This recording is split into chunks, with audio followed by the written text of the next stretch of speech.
Pour illustrer la vidéo, le récit très intéressant de Jean-Mi, je vais vous raconter mes souvenirs de cette époque-là, 1939-45. Alors des souvenirs très nombreux, assez précis. J'ai pas toujours la notion de la durée, pas toujours la chronologie n'est peut-être pas toujours exacte, mais tout de même j'avais 7 ans et demi parce que bon, il faut dire que tant que j'avais pas soufflé mes 8 bougies, j'avais 7 ans et demi. À cet âge-là, on a quand même des souvenirs assez précis. Alors, le premier, c'est le souvenir de l'été 39. Il y avait déjà beaucoup de bruit de bottes, et puis on craignait des bombardements à Besançon, et les parents avaient loué un petit logis à Buzy-Larnaud, à une vingtaine de kilomètres de Besançon, chez un vieux monsieur qui s'appelait Monsieur Javet, puis qui n'était peut-être pas si vieux que ça d'ailleurs. Alors j'y ai passé les grandes vacances avec ma grand-mère Marie, et puis John, le cocker noir, qui était notre chien. Je me rappelle très bien le jardin avec ses plates-bandes de légumes entourées de fleurs, et je gratouillais la terre avec Monsieur Javet toute la journée. Et Monsieur Javet est venu nous voir très longtemps à Besançon. Oh, j'avais peut-être 18 ou 20 ans la dernière fois qu'il est venu. Le deuxième souvenir, c'est la drôle de guerre. Je me revois aller à l'école avec mon masque à gaz en bandoulière dans un cylindre en métal. On faisait de temps en temps, il y avait de temps en temps des alertes à l'école, enfin des alertes fausses, des exercices d'entraînement. Tout le monde descendait à l'abri, qui était le sous-sol, et on mettait les masques à gaz. C'était pas un souvenir très effrayant, c'était plutôt un souvenir de rigolade, là, de mettre les masques à gaz. Et puis on arrive à juin 40, et là, nous savions que nous allions partir. C'était plutôt une bonne nouvelle, parce que mon père, au lieu d'être mobilisé pour aller à la guerre, avait été affecté spécial. C'était une sorte de mobilisation. L'usine LIP fabriquait des pièces pour l'armement, pour l'aviation. Et elle devait se replier sur Issoudun, où Fred LIP, le patron, avait déjà monté une usine. Comme l'explique très bien Jean-Mi, cette usine, c'était Saprolip, c'était une annexe de LIP, et puis c'était là que se fabriquaient surtout les pièces d'armement. Et pour bien faire fonctionner ou pour augmenter la capacité de cette usine, il fallait un personnel très spécialisé, et mon père était dedans.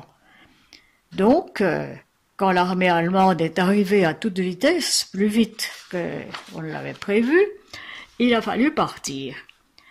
À Besançon, nous appelions cela la débâcle. C'est ce qu'on appelle dans les livres d'histoire l'exode. Nous n'étions pas tout seuls sur la route. Il y avait une foule incroyable. Les gens du nord, du nord-est, tous ceux qui étaient plus au nord que nous, fuyaient devant l'arrivée des Allemands, fuyaient devant les bombardements. Tout un peuple sur la route, à pied, en vélo, poussant des charrettes, des brouettes, voire des brouettes chargées de paquets, d'enfants, des grands-mères sur des charrettes, des petits-enfants, des voitures bourrées de bagages avec des matelas sur le toit. C'était vraiment impressionnant. Nous, les LIP, combien de voitures étions-nous? Je ne sais pas bien, peut-être une vingtaine. La nôtre, c'était une vieille rose hangar. 2 places devant, décapotable, avec un coffre qui s'ouvrait sur une petite banquette. Et moi, j'étais dans le coffre avec le chien. La voiture, c'était une antiquité, les autres n'étaient pas du tout comme ça. Elles allaient plus vite, là, ça n'avait pas beaucoup d'importance d'aller vite, mais elles consommaient moins surtout. Il fallait trouver de l'essence, parce qu'avec toutes ces voitures sur la route, ça n'était pas toujours facile. Où est-ce qu'on pouvait bien mettre la valise? Je me suis déjà demandé, parce que la voiture n'était pas grande du tout, peut-être derrière les sièges avant. En tout cas, pour 3 personnes, la valise n'était pas grande.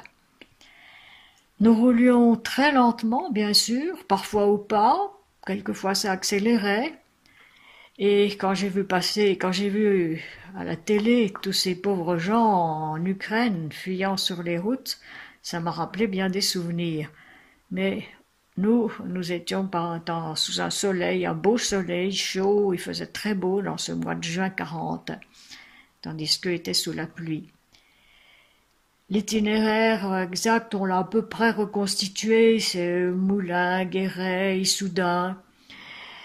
Je pense que Fred avait fait le voyage avant et qu'il avait tout préparé, parce que nous avions rendez-vous dans des endroits précis, parce que bien sûr dans la cohue sur la route, les voitures libres se perdaient.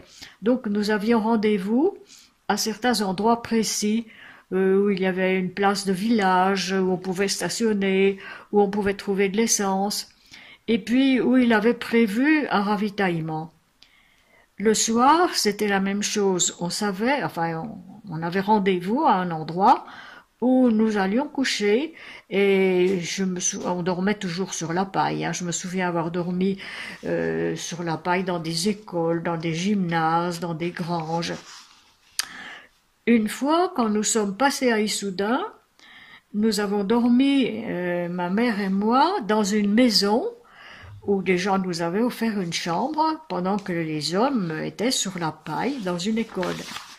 Et la nuit qui a suivi notre départ, Issoudun a été bombardée et la maison où nous avions dormi a été complètement détruite.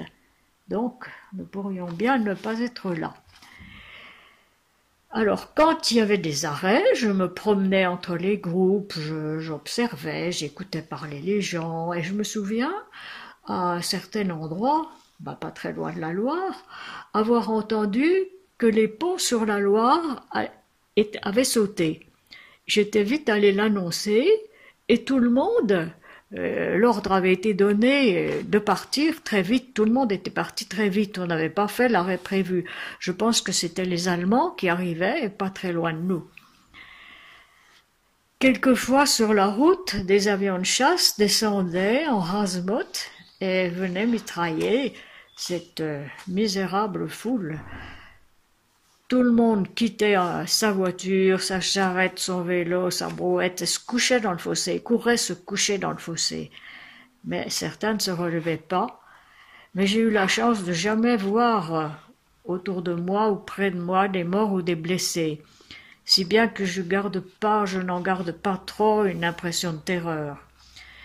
Sans doute aussi que les parents faisaient en sorte que je n'ai pas trop peur et j'étais à plat ventre dans l'herbe et puis il devait être à moitié couché sur moi avec le chien qu'on tenait avec une laisse très très courte et puis après on attendait que ça se calme et tout le monde repartait dans la voiture ou à pied ou sur son vélo. Hein.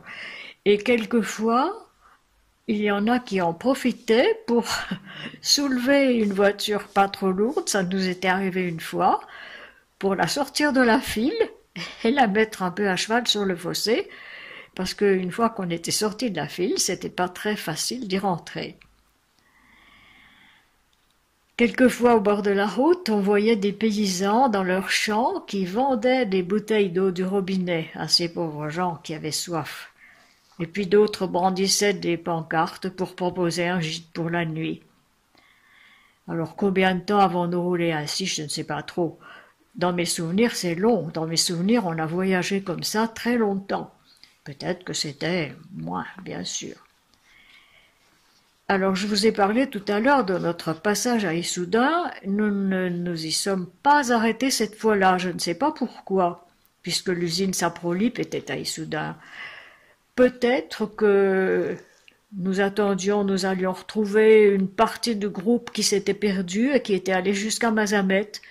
En tout cas, après ce passage à Issoudun, nous sommes allés dans un village de Corrèze, Rilac-Trégnac, et là nous avons passé plusieurs jours, peut-être une semaine. Nous dormions dans l'école ou dans des granges, toujours sur la paille, et nous faisions la cuisine sur la place du village. C'était un pré, il y avait un feu entre des pierres, un chaudron que Fred avait dû trouver dans une ferme, et puis tout le monde participait au travail. Certains allaient chercher du bois, D'autres, avec Fred, allaient chercher des vivres, du ravitaillement dans les fermes. Et c'est là que j'ai mangé pour la première fois une galette de sarrasin cuite dans une grande poêle noire avec une grande queue sur un beau feu dans l'âtre, et la galette était fine comme de la dentelle et recouverte de beurre. Et après, on épluchait, tout le monde se mettait au travail, on épluchait, on cuisinait, et le patron, souvent c'était lui, servait, tout le monde défilait avec sa gamelle, et puis on mangeait là sur la place. En somme, c'était un peu comme un camp scout. Mais je me souviens aussi que la femme d'un des Lipp, qui était partie très malade, est morte pendant ce séjour à Rilhac, et que quelques hommes, avec son mari, ont creusé la fosse dans le cimetière du village pour l'enterrer. Puis après, nous sommes partis pour Issoudun, où nous attendait l'usine Saprolip. C'était sans doute une ancienne caserne. Je me souviens d'une très grande cour où toutes les voitures étaient rassemblées parce que nous attendions que le patron nous distribue les logements qu'il avait trouvés. Des logements que nous partagions quelquefois à 2 familles s'ils étaient assez grands. Nous étions avec une famille de 3 personnes aussi, les Nettofer, il y avait une petite fille de 2 ans environ, et nous avions donc un appartement pour les 2. Pendant que nous attendions cette distribution, je me promenais dans la cour, bien sûr, et je parcourais, je me promenais autour des voitures, j'allais parler avec les uns les autres, et en particulier, je parlais avec les gens du camion, c'est comme ça que je les appelais, les Friès, qui sont devenus plus tard nos amis par mon intermédiaire. Je cherchais des enfants pour jouer, et je retrouvais quelquefois Muriel Lipp, la fille du patron, et d'autres que je connaissais Muriel. Ce jour-là, il y avait aussi Marie-Claire, sa cousine, qui était la fille de James, le frère de Fred. Il n'a pas dû certainement faire la débâcle avec nous, il était peut-être déjà à Issoudun. Donc je m'approche de Muriel et j'entends Marie-Claire qui lui dit « On peut jouer avec elle ? Elle est bien élevée pour une fille d'ouvrier. » Je n'ai rien dit, je n'ai parlé à personne, mais j'ai été terriblement choquée et vexée pour une fille d'ouvrier. J'en ai jamais parlé à mes parents ni à personne, mais je n'ai jamais oublié cette phrase. Et c'est depuis ce moment-là que j'ai le cœur à gauche. Et puis après, la situation est devenue plus normale.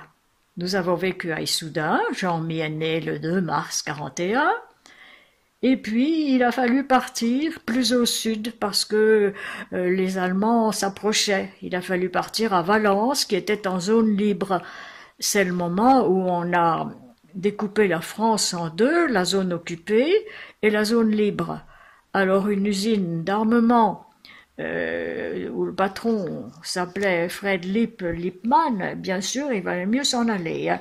Donc nous sommes partis. Le déménagement a dû avoir lieu pendant les grandes vacances, parce que je n'en ai aucun souvenir. En juillet, Gisèle, ma tante, professeure à Annecy, est venue me chercher pour m'emmener vers mes premières merveilleuses vacances à Annecy. Et là encore, ça a été la grande aventure.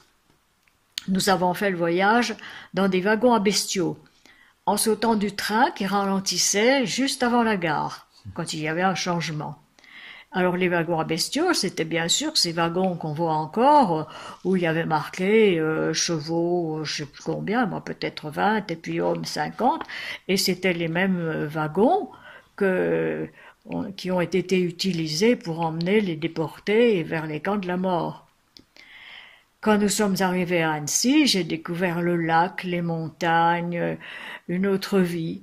Et puis, au bout de quelque temps, pas longtemps, nous sommes partis au-dessus de Saint-Nicolas-de-Véros, dans un chalet d'alpage que ma tante, avec quelques-uns de ses collègues, avait loué. Alors là, ça a été vraiment la découverte, la merveille. Le chalet était en face du dôme de Miage.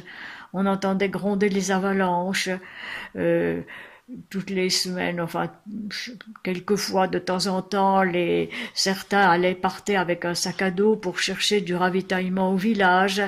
On faisait des balades et c'est la première fois que j'ai gravi un sommet, le Mont Joli. Nous sommes partis très tôt le matin, ou alors, je pense que plutôt c'est cette fois-là que nous avons couché dans un refuge. Et là, nous sommes partis très très tôt et arrivés au sommet pour voir le lever du soleil au sommet du Mont Joli. Ça, c'est un souvenir vraiment merveilleux et que je n'ai jamais oublié non plus.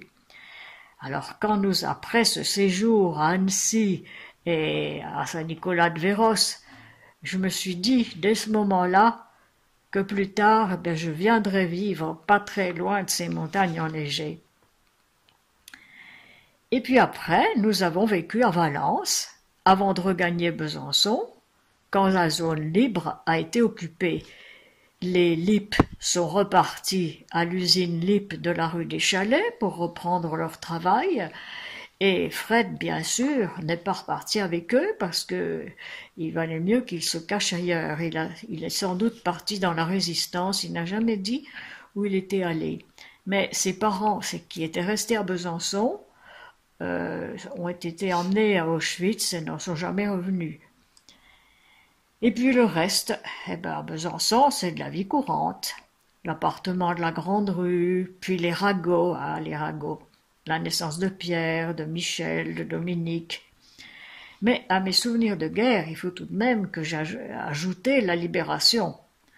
Le bombardement de Besançon, c'était le bombardement de la gare Viotte, l'incendie de la gare de la Mouillère, juste en dessous de la maison des ragots, les ponts que les Allemands avaient tous fait sauter avant l'arrivée des Américains, et puis enfin, l'arrivée des Américains, chemin du fort, comme Jean-Mi l'a très bien raconté dans son récit.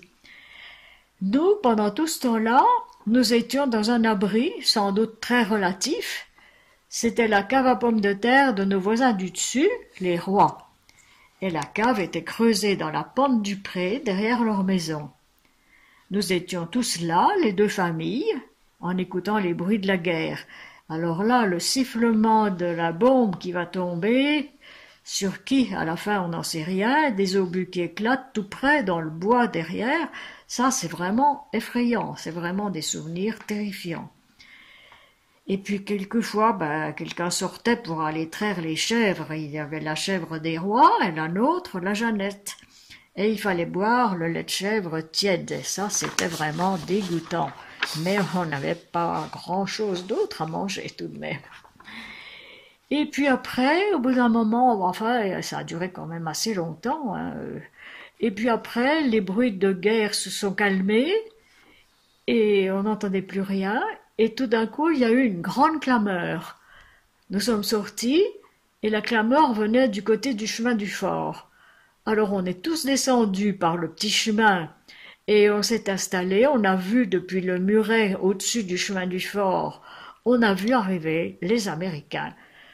Alors ils arrivaient dans des jeeps, des camions, des chars à pied, ils distribuaient des chewing-gums, du chocolat.